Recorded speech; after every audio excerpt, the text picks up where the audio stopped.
Welcome to the show, everybody. I am Simon Carver, broadcasting once again from a damp, cold, and completely blacked out London. It is Friday, June 27th, 1941. Just 5 days ago, on June 22nd, the entire course of human history shifted in a heartbeat as Operation Barbarossa commenced, sending German divisions marching into Soviet territory. Up here in our drafty, curtained studio, the shortwave static is humming with reports of tank battles, troop movements, and the sudden, vast expansion of this terrible global theater. It is a moment where the world feels too big, too complex, and frankly, too terrifying for any simple human solution. Joining me from our bright, warm studio in Chicago on KDCR is my pragmatic partner, Robert Reed. Robert, how is the Windy City holding up under this heavy June air? Well, Simon, Chicago is humming right along, though I'll tell you, everyone down at the Cubs Park and on the street corners has their eye glued to the front pages. The sheer scale of this Eastern Front business, it's enough to make a fella feel mighty small. It's like we've crossed some invisible line into a completely different kind of conflict. And honestly, that sense of colossal, unstoppable forces colliding is the perfect backdrop for the hero we are introducing tonight. We aren't talking about street corner muggers or warehouse racketeers tonight, Simon. We are opening up the ancient cosmic ledger of the master of the occult himself, Dr. Fate. An absolutely majestic choice, Robert. Tonight is episode 25, The Golden Helmet of Salem, and we are diving headfirst into the spectacular, otherworldly debut of Dr. Fate across More Fun Comics numbers 55 through 62, starting in May 1940. When this strip landed on the stands, readers had never seen anything like it. This wasn't a mystery man in a fedora spraying sleep gas. This was a towering mythological figure operating from a doorless tower in witch-haunted Salem. And it all sprang from the incredible mind of writer Gardner Fox. Gardner Fox. Now there's a writer who doesn't just write stories, he builds entire universities of the mind. You know he's got those 2 filing cabinets of his absolutely stuffed to the gills with research on history, ancient languages, and physical science. He practiced law for a couple of years after getting his degree from St. John's, but thank goodness the Depression nudged him into writing because he brings a real academic weight to this magic stuff. He's not just making up silly words. He's pulling from Chaldean lore, ancient Egypt, and genuine mythology. Yes, and to bring those ancient, shadowed secrets to visual life, he was paired with artist Howard Sherman. Sherman's style in these early issues is heavy, thick, and wonderfully atmospheric. His inks are deep and blocky, making every room look like it's lit by a single, flickering candle. He gives Dr. Fate this incredible, smooth, featureless golden helmet that reflects absolutely nothing but the cosmic energy around him. It is a visual masterclass in mystery. Robert, let's open up More Fun Comics number 55 and go panel by panel into this incredible debut. All right, let's open the pages to May 1940. We start with a splash panel that introduces our heavy of the piece, Wotan. And holy cow, what a look. Sherman draws him with a green face, pointed ears, a thin mustache, and a massive high-collared red cape. He looks like a proper devil, Simon. He's standing in front of a giant ancient stone throne, clutching his chest with his arms crossed, boasting that everything is prepared and that a certain girl will be dead within the hour. That green-skinned visage of Wotan is incredibly striking, Robert. His red and green, high-collared costume screams ancient, corrupted priesthood. On the very next page, we shift to a small, dark apartment uptown, where an ordinary fellow named Thomas Frawley is coming home after a long day, muttering about how a good night's sleep won't do him any harm. But the moment he enters his room, his eyes are arrested by a glowing, patterned globe sitting on his table. The glowing globe. It's radiating these concentric white lines of light, and Frawley is instantly transfixed. He cries out, "I'm being hypnotized, I can't give in." But it's no use. A voice booms out from that globe, ordering him to go to North Road at once, find a girl in apartment 2X, choke her to death, and then forget the whole thing. It's clean, cold-blooded murder via remote control. It is terrifyingly direct. Frawley, completely hollowed out by the spell, hails a taxi and speeds off to North Road. He rings the bell of apartment 2X, and when a lovely brunette named Inza Cramer opens the door, he gasps. Yes? What? Oh! As he lunges at her throat. He pins her to the sofa, choking her, while she gasps, "No, no, "Fate! Dr. Fate!" And right then, the narration tells us, into the middle of the room floats a cool black cloud. The cool black cloud. That is one heck of an entrance. Out of that cloud emerges Dr. Fate, wearing his stunning blue and gold costume, yellow boots, and that magnificent featureless helmet. He pulls Frawley off Inza, but Wotan, watching from his lair, senses Fate's presence and uses his black magic to set the entire apartment building on fire. The building is instantly engulfed in raging orange flames. Inza screams, "Fire! The building burns!" And Frawley, suddenly snapping out of his trance, panics, crying that they will be roasted alive. But Dr. Fate remains completely calm.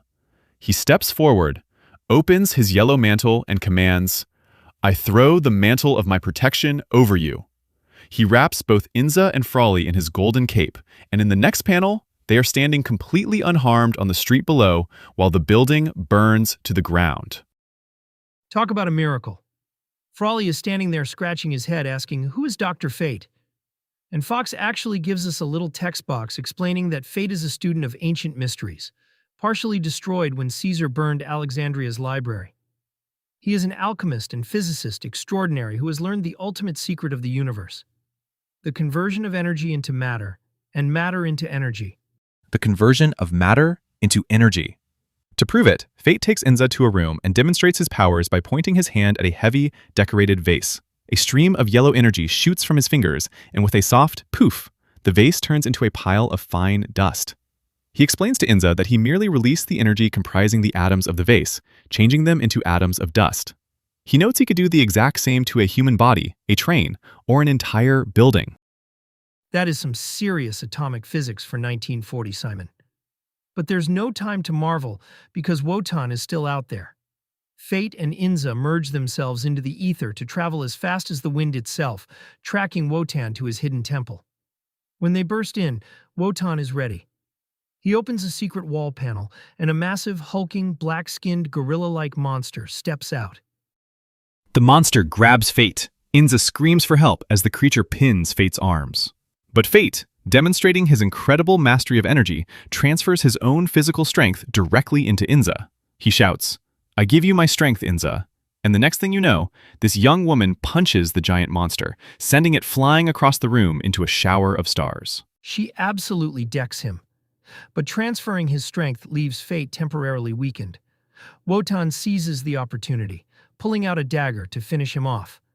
But Fate summons a massive reserve of force, and tentacles of pure orange flame shoot from his hands, wrapping directly around Wotan's throat. Wotan, choking, gasps that they are checkmated, because if he dies, he will trigger an energy source that will kill Inza too. It is a desperate, villainous gamble. Wotan holds Inza hostage in a ring of fire, but Fate refuses to play his game. He leaps forward with a mighty "Suck!", delivering a tremendous right hook straight to Wotan's green jaw. The blow breaks the spell, frees Inza, and sends Wotan reeling backward out of a high window, plunging down into the darkness to his apparent death. It is a spectacular, action-packed climax that sets the bar incredibly high. Well, you'd think falling off a skyscraper would be the end of Wotan, but this is Gardner Fox we're talking about.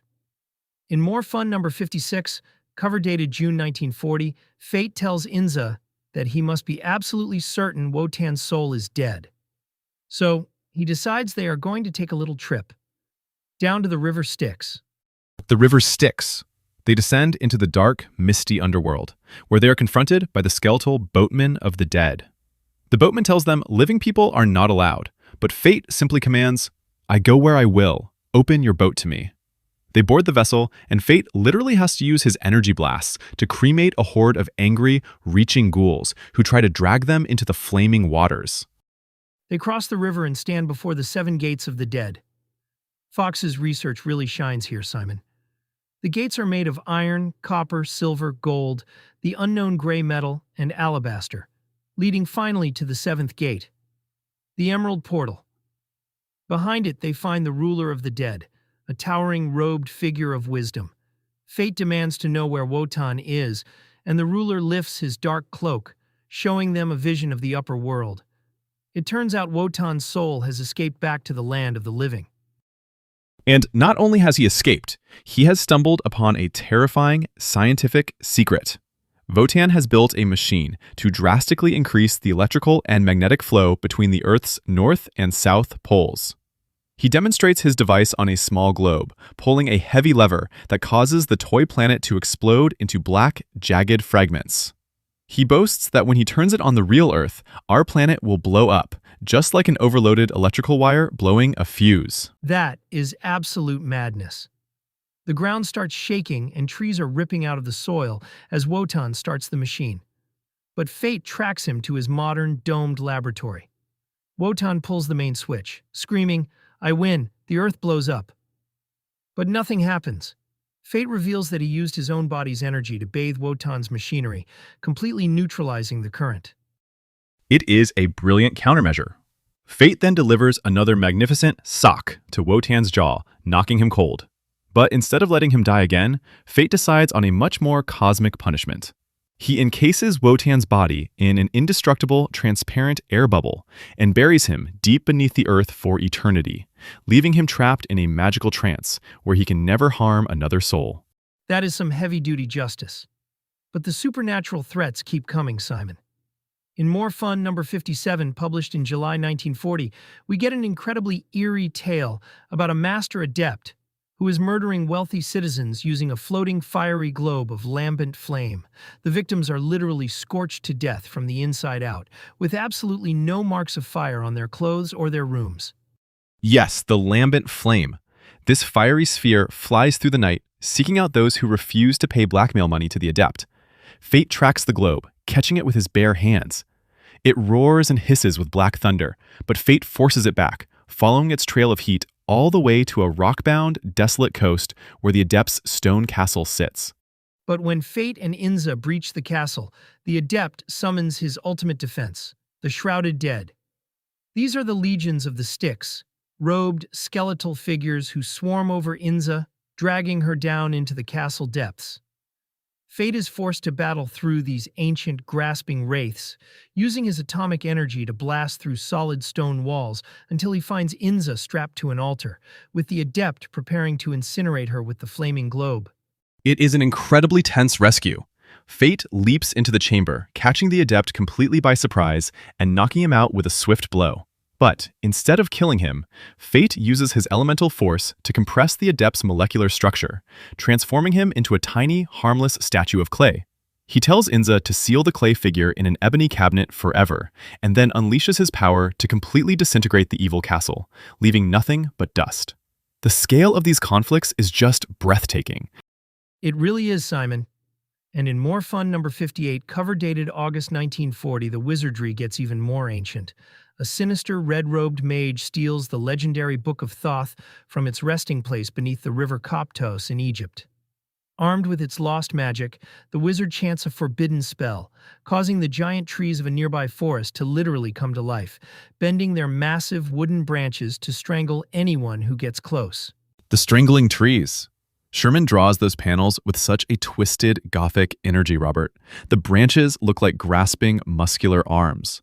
When Fate flies in to stop him, the wizard uses the Book of Thoth to summon giant, prehistoric killer fish to block their escape.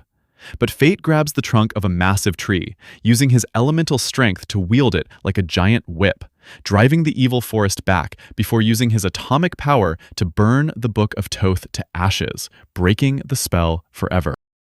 But then, Simon, in issues 59 and 60, the strip takes this wild, sudden turn into pure science fiction. In number 59, a massive metallic flying saucer lands in the South Ocean. Out steps a race of green-skinned, globular space invaders wearing purple helmets.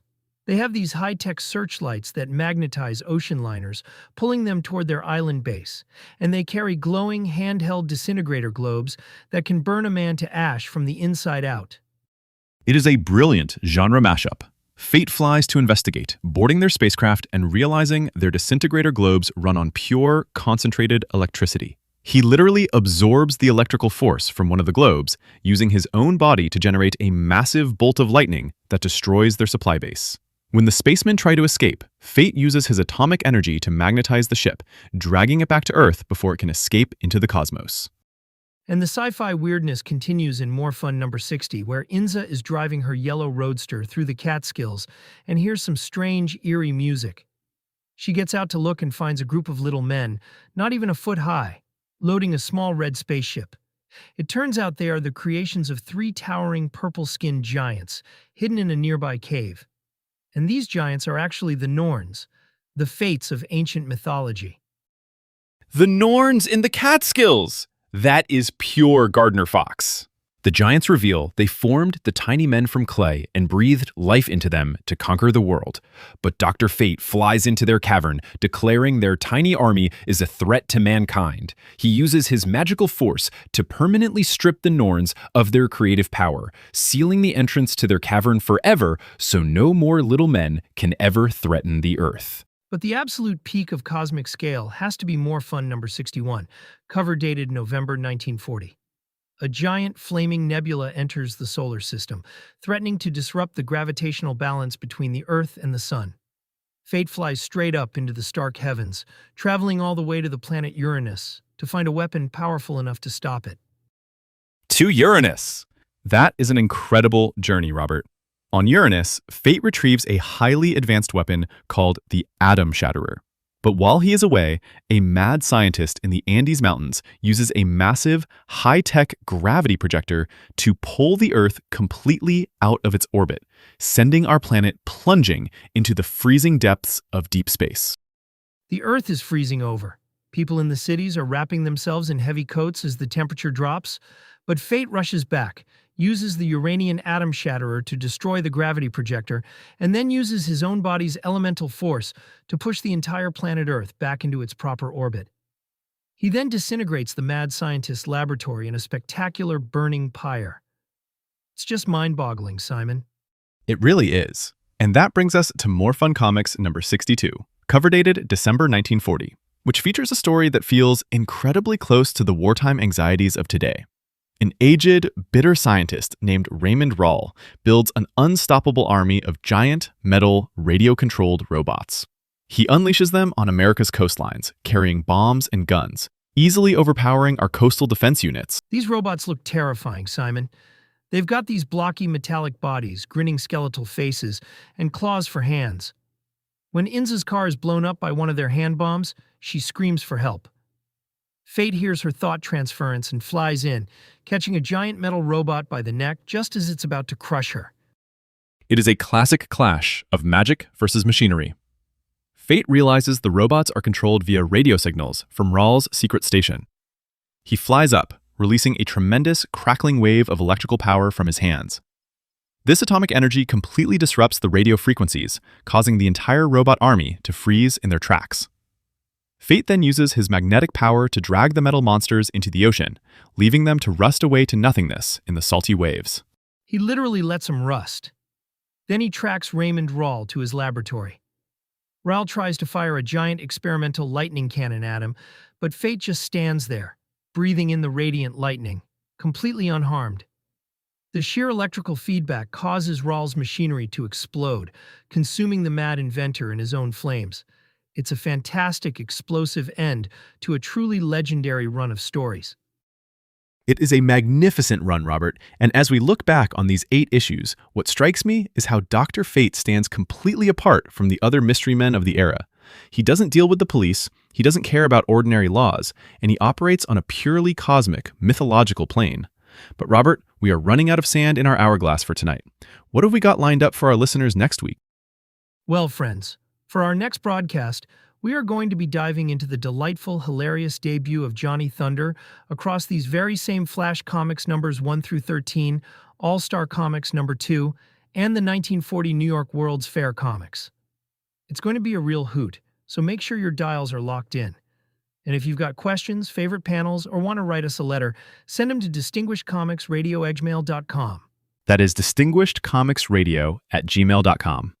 We also have to tip our hats to our mysterious patron, Mr. Moore, who keeps sending us those bizarre encrypted letters from some impossible future, talking about websites, Patreons, and other fantastic inventions that sound like they belong in one of Dr. Fate's ancient libraries. He's a regular man of tomorrow, that Mr. Moore. Keep your dials tuned, keep your chin up in these historic times, and from a bright, hopeful Chicago, this is Robert Reed saying goodnight, and keep your eyes on the skies. And from a quiet, blacked-out London, where the stars still shine behind the clouds, this is Simon Carver saying goodnight. Keep your courage high, and we'll see you on the next program.